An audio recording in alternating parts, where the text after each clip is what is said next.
সময় আমার কাছে সংবাদ আছে কুমিল্লার দুজন ব্যক্তি এবং আমাদের আখাউড়া একজন ব্যক্তি, তিনজন তারা অস্ত্রবিহীন নিয়ে এখানে অবস্থান করতেছে এবং তারা এখানকার অধিবাসী মজিদপাড়া এলাকার এলাকায় নামে একজন লোককে তার গাড়িতে গুলি রেখে তাকে ফাঁসাবে। এই তথ্যের ভিত্তিতে আমরা আমাদের অভিযান ফোর্স মোতায়েন করি, আমাদের এসআই বাবুল সহ ফোর্সের মোতায়েন করি।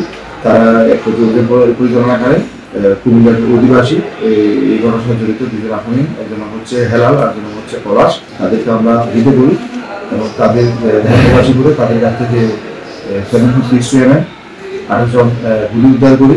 তাদেরকে জিজ্ঞাসাবাদ করে আমরা যেটা জানতে পারি যে আমাদের আখাউড়া পৌরসভা মজিদপাড়া এলাকার আক্তারের পরিকল্পনায় এবং সেই শহর ছিল তাদের একসাথে তারা এখানে এসে হুমায়ুন কবিরকে মানে তাকে ফাঁসানোর জন্য তার তার এই রাখার উদ্দেশ্যে তারা এসেছিল।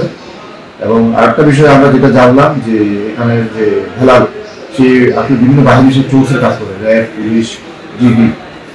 তার প্ল্যান ছিল যে সে যদি গাড়িতে গুলিগুলো ঢুকাতে পারে তাহলে ওই গাড়িটা সহ সে কুমিল্লা এলাকায় নিয়ে যাবে, তাকে জায়গা দেখানোর কথা বলে কৌশলে নিয়ে গিয়ে মানে যে কোনো একটা বাহিনীকে দিয়ে ওই হুমায়ুন কবিরকে অ্যারেস্ট করে গুলিগুলো দিয়ে।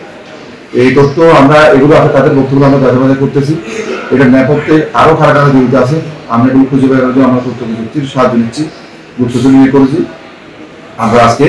আর এই দ্বিতীয় দুজন আসামিকে আমরা বিজ্ঞ আদালতে তারা যেহেতু স্বীকার করছে ঘটনাটা জড়িতরা দায় স্বীকার করতেছে, তাদেরকে আমরা আজকে বিজ্ঞ আদালতে সুপর্দ করতেছি এবং এটা আমরা অভিযান অব্যাহত রাখবো।